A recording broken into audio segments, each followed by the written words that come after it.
Hi, everybody. Welcome, welcome, welcome.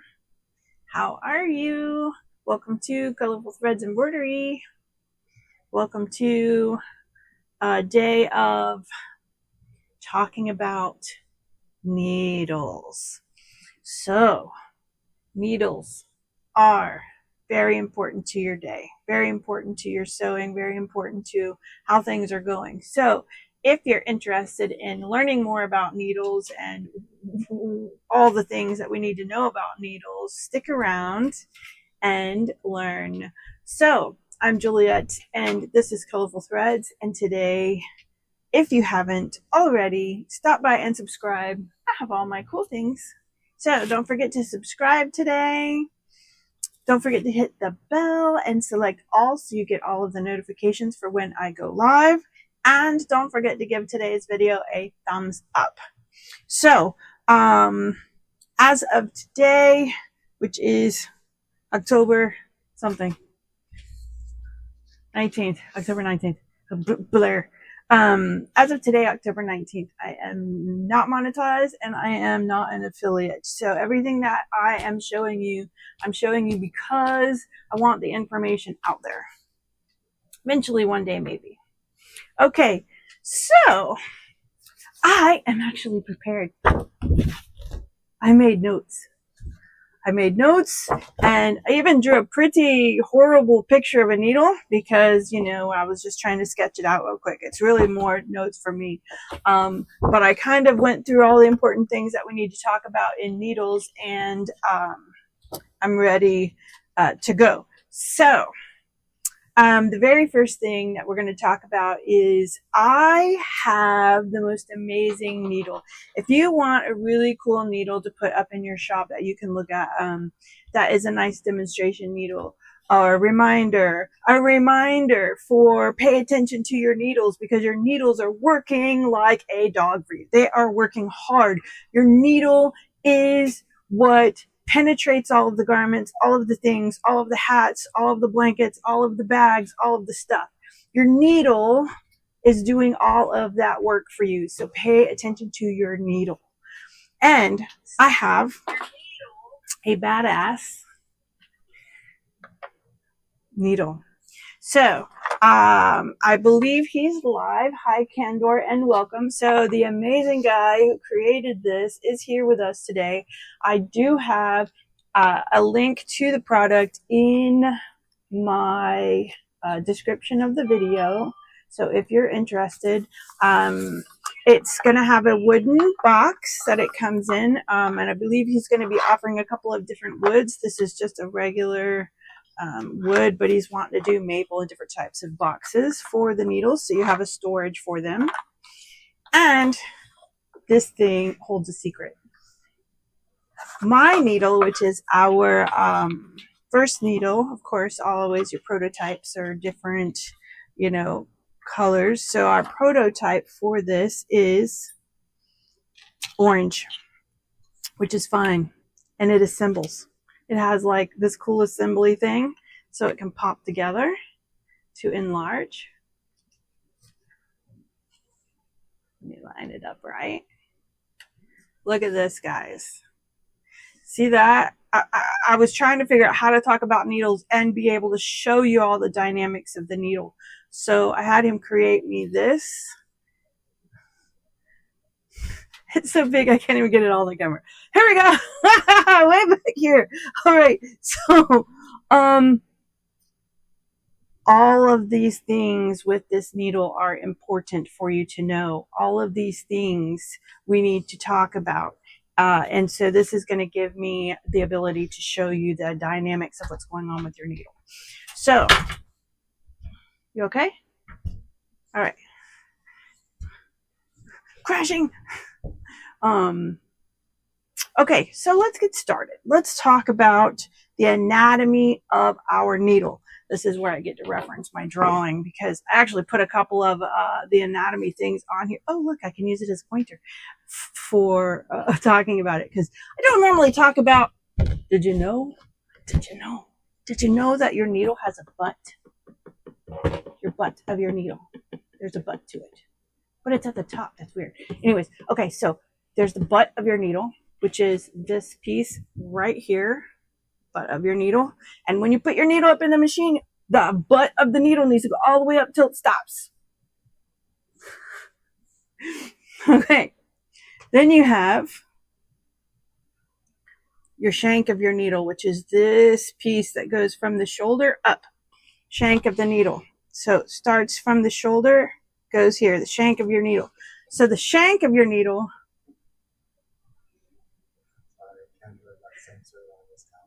The shank of the needle. Sorry about your comment getting censored, but we are talking about funny things. Okay, so the shank of your needle is what goes from here to here. Okay, then you have the shoulder of your needle, which is where it goes down to the blade of your needle. Blade. Okay, the shaft of your needle, whenever you hear these words and you see things, the shaft starts and includes the shoulder and the blade in your shaft. Shaft that leads to the butt. It's connected to the shoulder. All right, so scarf. Talking about scarf now. We're making our way down the list to the scarf. Scarf is this little cutout section in the back, right? The scarf, this piece here. Let's turn this upside down like this. All right, so this is how it's going to be in your machine. Scarf, scarf, scarf, scarf. Scarf here. The scarf here is what's the back of your needle. This is the back side. When you're installing it, it's the back. See? You're the back. Okay? This is what you should see when you install the needle. The scarf is going to be back here, facing towards me. Scarf. All right? Then we have an eye of the needle. Working our way down. Now you've got your eye. Do you have a large eye? Do you have a normal eye? What kind of eye are you picking? Then you have your tip. Tip. We got the tip down here, the opposite end of the butt. Butt, tip, tip. Tip. What type of needle are you talking about? What type of needle are you buying? Tip. What's going on with the tip? All of these things, right? You got to look at when you're ordering your needle. What do you need? All right. Do we have any questions about any of the anatomy of the needle from the butt to the tip? We got 23 inches. Got it. So, Pammy Rock. Hi, Pammy. Welcome. Happy Sunday. Yes. So we are talking about needles. And so all of these things, you got to pay attention to. This is why when you have a package of needles for your machine, it has a certain number on the side of it. I didn't write any of this down, but let's talk about a package of needles, for instance. Let's see. What do I have right here in my hand?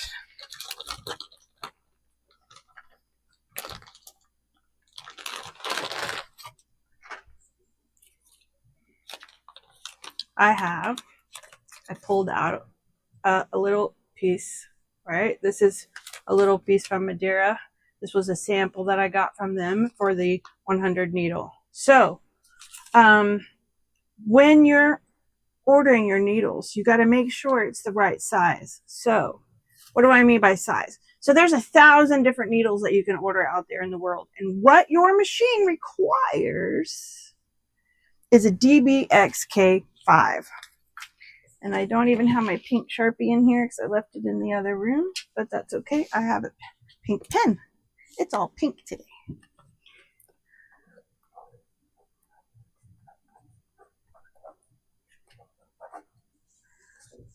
My horrible writing, DBXK5. So what is a DBXK5 and why does it matter? So the DBXK5 deals with all of these pieces, right?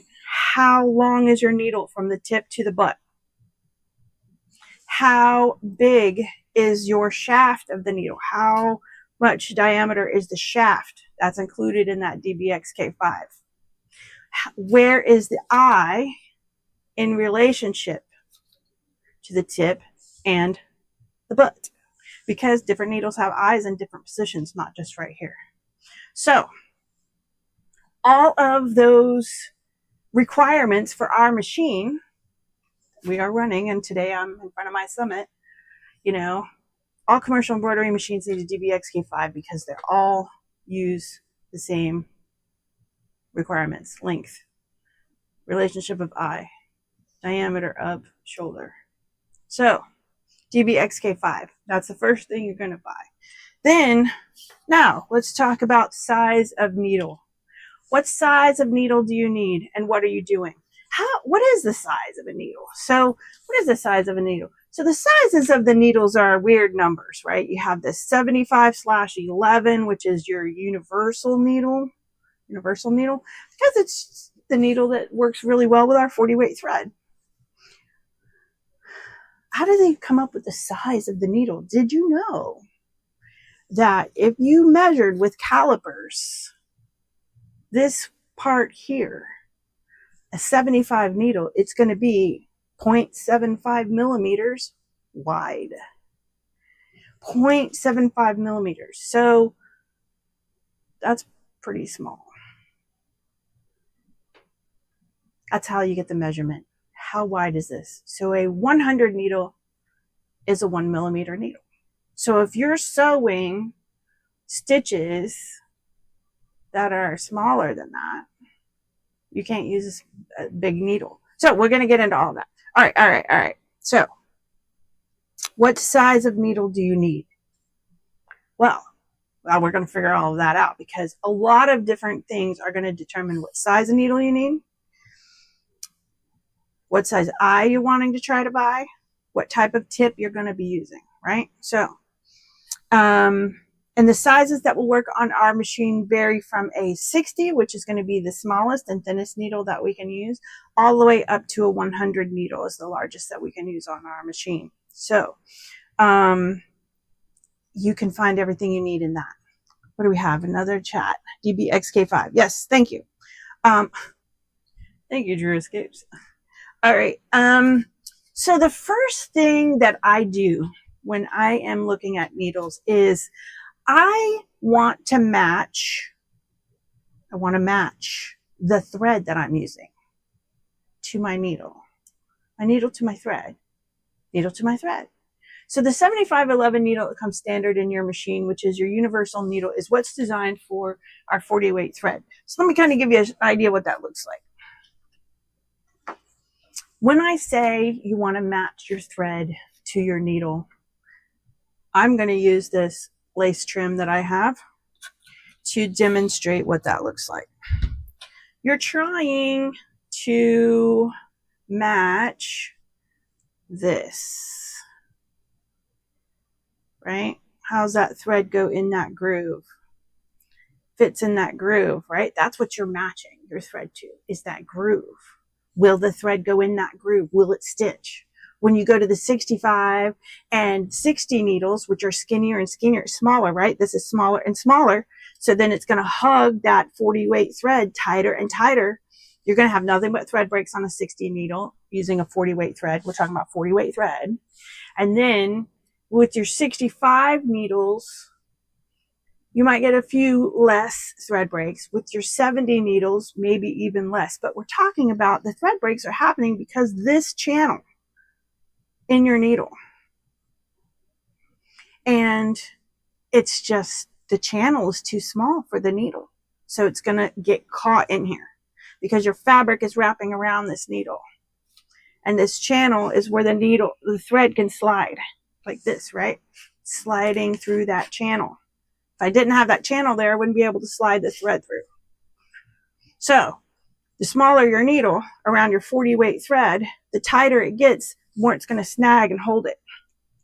So it won't sew and you'll get thread breaks. So what size of needle are you using with the weight of thread you're using? All right. Then you can always go up. You can use a larger needle for the 40 weight thread. That's fine. So what happens, right? So if you have your thread and it comes down this way and it goes through our eye of our needle like this. You come down like this.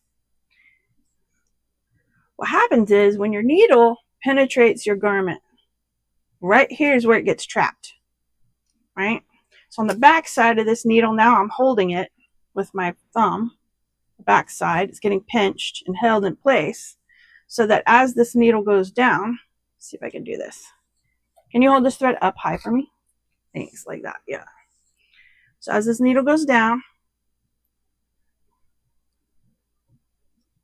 there we go, the thread. I should have practiced this beforehand. The thread is going to go through this channel. You can see, channel, thread, moves through the channel. All right. So it gets pinched on the back side, and the front, this thread needs to slide through there. So what size of thread are you using? You can let go now. Thank you. And what do you need? All right. So match your thread. Then you might want to think about the stitches that you're using. So if you are doing tiny stitches, you're not going to be able to use a 40 weight thread. So you're going to go with a smaller needle because we're talking about 0.75. You know, what size stitches are you doing? Are you doing small stitches in a small area? You might want to go down to that 70 or 65 needle and just run a little slower to get a smaller penetration in maybe the fabric that you're using. What type of fabric are you using? And then you want to match your needle to the garment you're doing. What garment are you sewing? What type of material are you sewing? You know, if you have a 75 needle, which is your universal needle, and you're sewing through something very abrasive or something that has a lot of threads that are just kind of going everywhere, let's talk about maybe velour. Let's talk about towel type stuff. All these loops and all these threads and things that can poke up in there as the needle is coming down. It can grab your thread and cause it to break and give you problems. So think about what you need for the job that you're doing. What is going on? All right. So matching to your garment. So matching to your garment, we can also talk about that more when we're talking about points, right? So there is a sharp point and a ball point, and then you can get really crazy with it, and there's a half ball and there's a super sharp. Whatever you do, don't get super sharps. Super sharps are just crazy. They just do more tearing and ripping and cutting of the fabric. So what does that mean? Tearing and ripping and cutting of the fabric. So the tip of the needle, when you're sewing, when you're embroidering an item, the tip of the needle is what's going to determine how much it cuts the fibers in the garment, right? So a very sharp needle like this one, very sharp, you know, you see the sharp needles.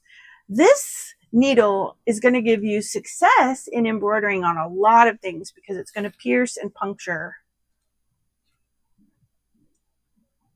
Is there something going on? Okay. It's going to pierce and puncture, and it can cut.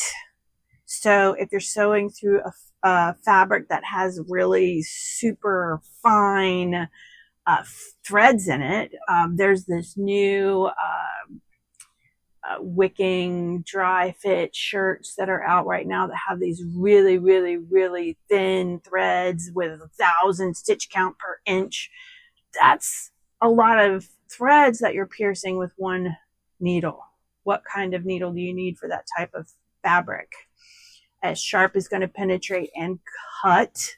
That's why when you rip stitches out, even though you're very, very careful and you don't cut anything on the garment, sharp needles are going to cut more fibers of that garment. So do you need to rip the stitches out for whatever reason? If you're using a sharp needle, forget about it. You're going to need a new garment. Okay, let's see. What do we got? I don't know about anyone else, but I have had issues in the past using a standard 7511 needle on a material with a very high thread count myself. I had to go down to thinner needle. I just said that out. Perfect. Yeah, exactly. What kind of threads are you piercing with the tip of the needle, and what kind of results are you getting sewing? You know, you can do a quick Google search, and you can go to all these different websites. Madeira has a chart for needles. all the different thread companies are going to have charts for needles. You're going to have charts for needles, people who say use a specific needle for specific fabric. Now, if you did a search, you're going to find 30 different charts of 30 different things that people came up with that worked for them. What I really want you to figure out is what works for you. If you're not getting the sewing results you desire, change your needle. Something about the tip or the size of the needle is not quite right for the fabric you're sewing. Anything with super low fibers, super thin fibers, like Candor was saying, or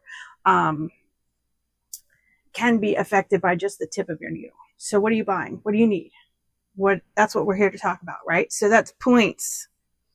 So then we talk about coating. The coating of the needle. And you've probably seen chrome, which is your standard silver looking needle. And then you've probably seen, so like these I have right here are chrome. It's just a silver needle, right? And then you're going to have titanium coated, right? So the titaniums are dipped in titanium, and it's kind of a gold color needle. Those are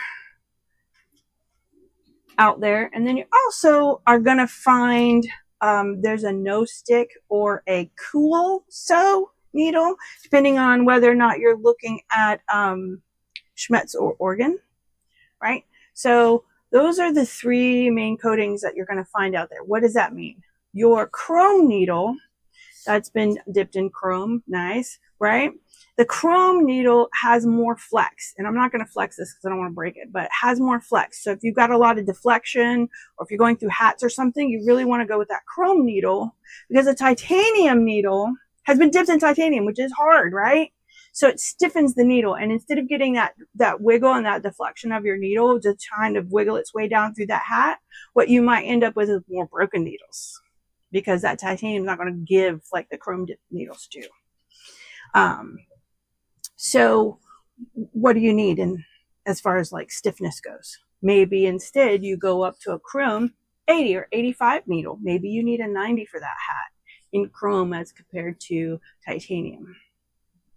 All will work, and all will give you the results that you're looking for in sewing. All right. Now, let me talk a little bit more about the nonstick, because there's a lot of us out there that really want to use spray adhesives. Maybe you're spraying the back of the garment, sticking the stabilizer to it so that it doesn't shift on you. These dry fit shirts, right, that have 100% stretch in every direction, we want to keep it from stretching so we can get good sewing into puckering.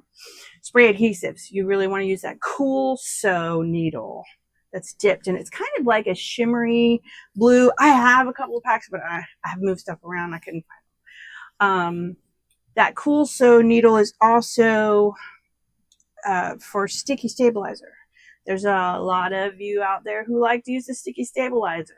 Well, that sticky stabilizer is going to get in your needle, and you want that cool sew needle so that it repels the sticky and the gummy as best you can. It's also for working with things like Velcro. If you're sewing through Velcro, that Velcro has some kind of gummy stuff on the back. You also want that cool sew needle as well if you're peeling, sticking, and then sewing. And then vinyl or oil types cloths. So you're having thread breaks on vinyl. Vinyl also gets hot because of the type of material it is, and it can make that needle get hot as well. And that's why the cool sew repels that stickiness of the vinyl. Right? If you run your hand across the vinyl, it sticks and when you run your hand across, and it does the same thing with the needle. So that cool sew also slides better through the vinyl type materials if you're doing a lot of vinyl. Miss Lydia, hi, welcome. Great information. How can I investigate some of my thread breakage? So I did an entire video where we talk about troubleshooting thread breaks. And I start at the top of the machine and we go all the way down and talk about things all the way down. So I will try to make sure and post a link to that video, maybe down in the description, maybe in the chat, maybe somewhere on those little things where you can see it, like over here. I don't know. we'll see what we can figure out. But I will make sure that I can get you a link to that video as well. I believe it's also one of my Sunday Fun Day series. Okay. Drew, get that woman a better monitor. So the reason I'm squinting, my chat is on my phone. That's why I'm having to like, we tried getting the computer to show the chat bigger, but because it's on the other side of the room. But yeah, I understood. Would love that, but it's okay. Thank you. So coating. All right. Now, any more questions about needles? Needle breaks. If you're having a lot of needle breaks when you're sewing, think about what material you're using. What type of fabric are you sewing on or through? That could be giving you needle breaks. And the speed. I mean, really, if you want to keep your needles all the same size, 75/11, that's fine.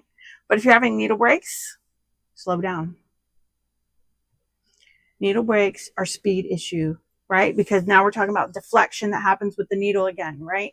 When it goes down to the garment, it's going to wiggle and kind of bend a little bit. And I say a little bit, right? Deflection. If you're having deflection too much, you see the eye of your needle plate is really small. So it doesn't take much deflection for your needle to hit something and then break. So slow down. If you don't have any needles, let's say you have needle breaks and you're sewing through something thick and heavy, slow down. Slow down just a little bit. Just a little bit will give you enough wiggle room that it can sew without breaking the needle. Because the last thing, needles damage your garment, you know. So don't go crazy with your speed if you don't need to. Is there a needle better for jackets? So what is that word in front of jackets? I can't see them. Satin jackets. Okay, so satin, we're talking about the tip of the needle back with the satin, right? So satin is a bunch of tiny, tiny, tiny threads woven. So you're going to find all kinds of charts that range in regards to what type of needle to use for that. The sharp needles are going to cut more of the fibers of the satin if you're using sharp. If that's the problem you're having, then you might want to switch to a ball, B-A-L-L needle.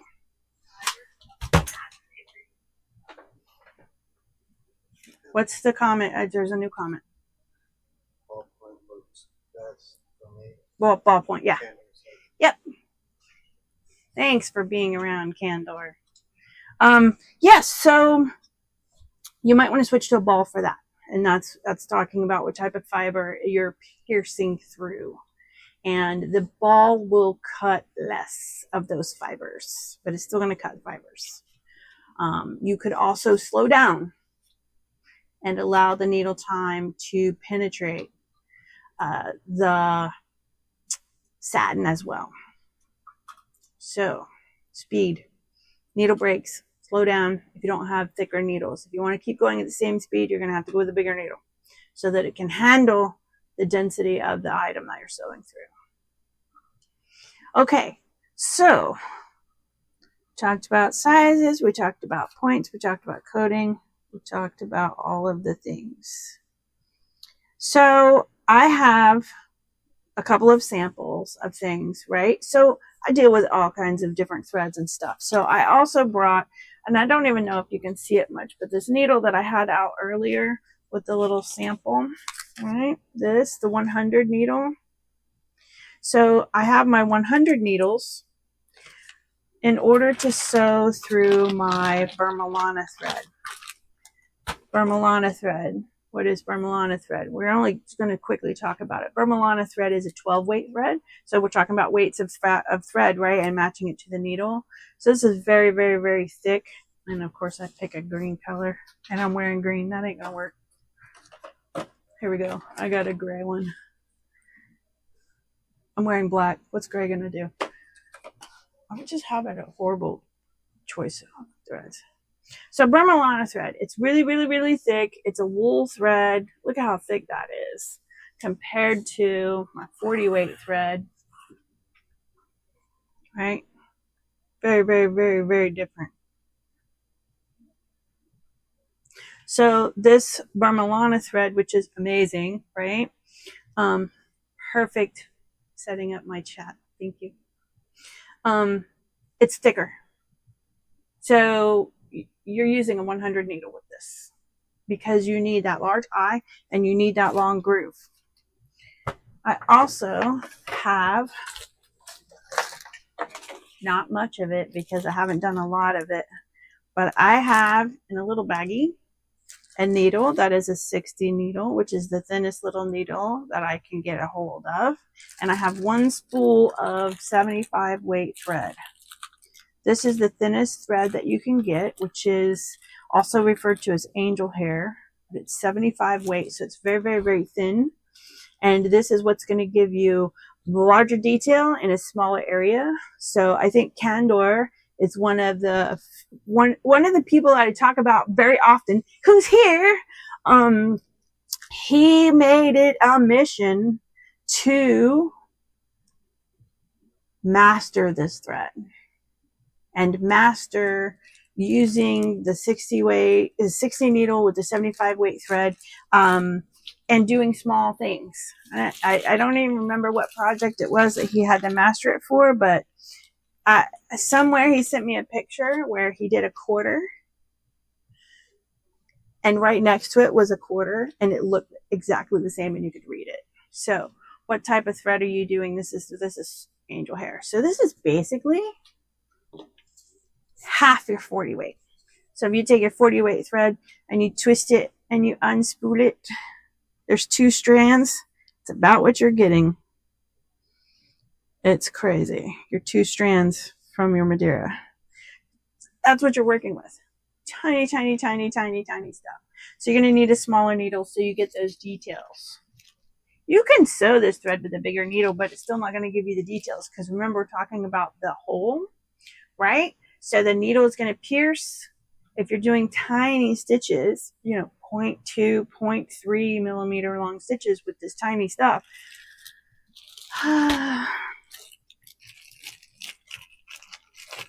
you need a finer needle. You're not going to get that detail with a bigger needle. What does it say? In God we trust, that I embroidered onto actual quarter size. Yes. And you can read it. He sent me the picture somewhere.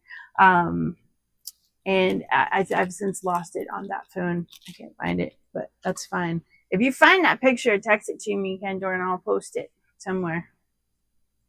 Maybe I'll put it in the description. I don't know. We'll see what we can do. Anyways, so, all right.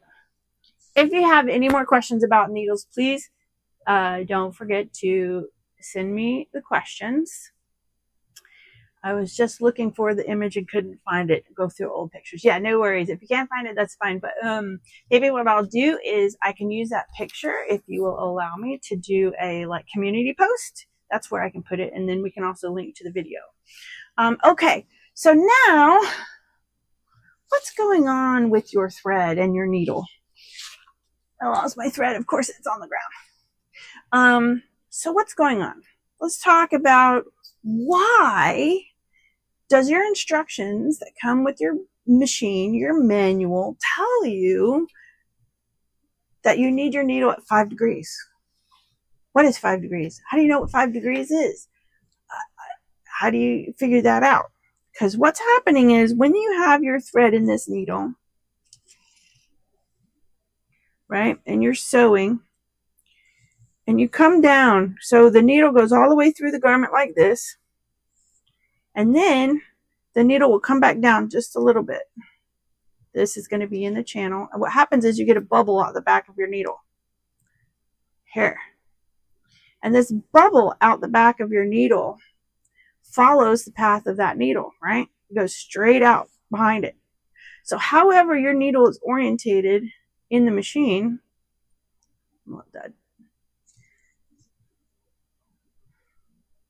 determines where that bubble is. So if you're off 5 degrees, if you're off 45 degrees, that bubble is now past where your hook is, because your hook is going to come in behind and grab that loop to do the sewing.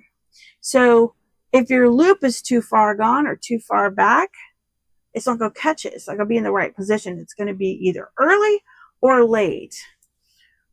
what does that say? Would that work best for small lettering? Yes. So talking about the small thread, going back to the small thread, yes. I actually got this thread and this needle to sew 2 millimeter tall letters. And I'll post that in the community as well. Nose. Okay. All right. So this bubble, let's go back to this bubble, right? Your needle goes up all the way through the garment, then it comes back down and creates a bubble. So this bubble that's coming off the back of your needle needs to be in the exact position directly behind the needle. So you won't see it when it's in there, right? 5 degrees. So how do we get our needles installed correctly? With your newer machines, you're going to get I got just like a normal sew. I got thread everywhere. Okay. You get a magnet. And if you haven't seen this magnet, go to your toolkit. It's going to be in your little toolkit. Where's my toolkit?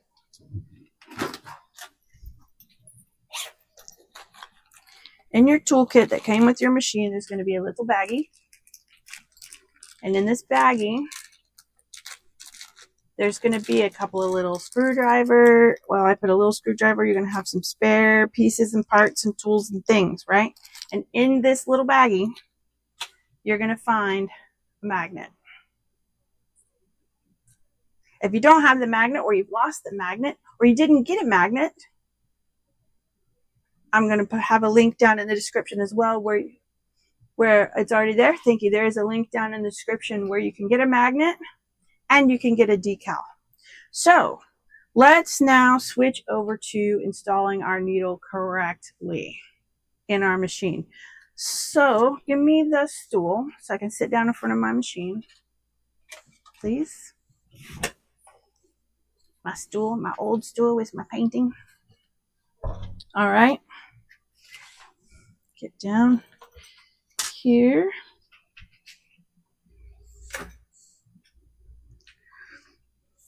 Magnet. And a decal. So I created a decal. Actually, my wonderful husband created the decal, but under my instructions, this decal shows you where you need to be, right? You see your 5 degrees. So this little green bubble is what I'm talking about, this green area here, right? This is your good to go zone. So when you're installing your needle, 5 degrees is what it says in the manual. So they'll have the 5 degrees, which is in the middle. So you have 0 to 10 degrees to play with to get your needle installed correctly. So here's how, so when I'm referencing, and if you can't see, it's going to see here. It's what you're looking for. All right. I need my toolkit, and I have my screwdriver. So the first thing I'm going to do to get my needle installed correctly is move my grabber away so that I can get in there and work with this needle. So on mine, it's the little grabber button. On yours, it's going to be the grabber and the bullseye button. Is my headgear in the way? No. Okay. All right. So when you have your needle installed with that long groove, here's my needle. I'm going to make it a little smaller. When you have it installed, you're going to have this long groove facing you so that you can put your magnet on the front like this, right? So your magnet's going to go on it like this so that as it turns, you can see the orientation of your needle. I like my oil bottle. So the orientation of your needle is going to be expressed by that long groove and our magnet. So I'm going to put my magnet on and let's see what we got. So this particular needle came from, no, I reinstalled that one. That's chrome. What I'm looking for is I have a little purple line that comes down And I want to line that purple. I got a bullseye here for where the needle goes. You're going to line that purple line up so it comes straight towards you. And then look at that. Your magnet should be in the green.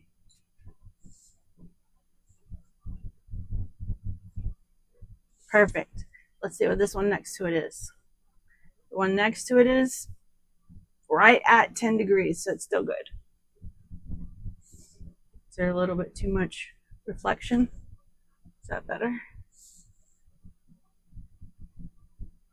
So, if I had my needle installed and I just decide to put it in there. Oh, it's a rocket going off. I'm like, what is that vibrating? There's a rocket launch right now. I'm like, something's going on. Okay, so see, this is very out. My magnet's now over here. Okay. So it's not good. It's 30 degrees out according to this. Well, 25, which is not going to sew well. I'm going to get thread breaks. Because what happens is when you're looking at the eye of your needle, inside the eye, and this is a good explanation, what you have is a concave. So the inside of your eye is kind of shaped like this. Where's my description?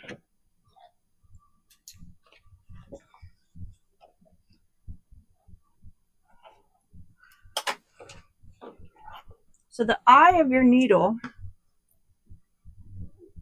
looks like this. Can you see that? My drawing? Yeah. So it's concave inside, like this and like this. So you could have the needle at 40 degrees and still see through the eye of your needle. So just because you can see through the eye doesn't mean you have it installed correctly. And that's this guy. 40 degrees, you can still see through the eye. So we want to make sure we're at 5 degrees. So I'm going to grab my needle, the one that I just had made wrong, and I'm going to make it right. So I'm going to turn it. I'm going to hold my purple line straight out, and then I want my magnet to be in the green. Can you see that? When it's in the green, you're in the good to go zone. And I'm going to tighten that needle down. This is the best thing.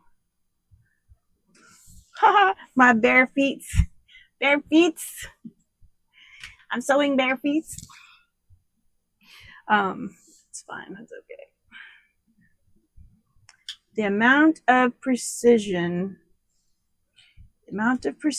sewing device is just nuts. Even my sewing machine tolerance is 0.3 and 0.5 millimeter tolerance. Yes, exactly. It is a neat template, especially for new users. Yes, new users, people who've been around forever. I didn't learn about the concaveness of the eye of the needle and it not being installed correctly until I learned to be a technician in year 6 of my career. I learned about the concaveness of the eye of the needle. So then I all of a sudden went, oh yeah, that all makes perfect sense. It kind of clicked, for me. So that's why I want the information out there, right? It's not just for me as a technician. This information is for you. This information is to help you get good sewing so that you can make all of those amazing things out there to be made in the world. So that's why your needles need to be installed correctly. What angle are you looking through that eye of that needle? See, twisted. You can still see me that far out. So make sure you put your magnet on the long groove and turn it at 5 degrees. There's a link below for this to make sure that you can get your needles installed correctly. You'll be amazed at how many of your thread breaks go away just because your needle is installed correctly. All right, so if you are watching on the replay and you have any questions, just go ahead and shoot them in the chat and I will try to answer your question the best of my abilities. And if I cannot through just talking about it, then I can add it to next Sunday Fun Day. So, do I have everything on my list? Did I go to everything on my list? Let me see. I did. I did. So I went through everything on my list, guys, and I even like had some extra drawings that I added to it afterwards, size of needle and talking about the concaveness of the eye of the needle. So lots of things to pay attention to, lots of things to think about when you're ordering your needles. What do you need? Like on my decorative stitch on top of 3D puff foam video, we talk about the shoulder here being longer. So like on this example, if I was to do a KK needle, this shoulder is going to move up that 1/4 inch. And that just allows it to go deeper into the foam to get better sewing. This would be a really great needle for you, Miss Peggy, who's always doing that puffy stuff. So if you have any questions, please put it down in the chat, and I will answer the best of my ability. Now, please remember, I am not monetized as of today, and I'm not an affiliate, but if you would subscribe to my channel, that would be great. Please do hit the bell and select all so that you get notified anytime I post a video, a short, or go live on Sunday Fundays. And don't forget to do a thumbs up on the video, and it kind of helps my algorithm get out to more people so that they can learn as well. So, great info. Thank you so much. You're so welcome, Pammy. Thanks for stopping by, and we'll see you next week. Oh, and go ahead and send down in the chat, like, if you have something you want me to cover or something you would like to learn, please put that down in the chat below so that I can plan for that. So anything you want to learn, I can help you out. 25 years of experience, 20 being a technician and a trainer. I am here to help you. Have a wonderful, wonderful day. Thank you, Miss Fowler, for stopping by, and we'll see you next Sunday.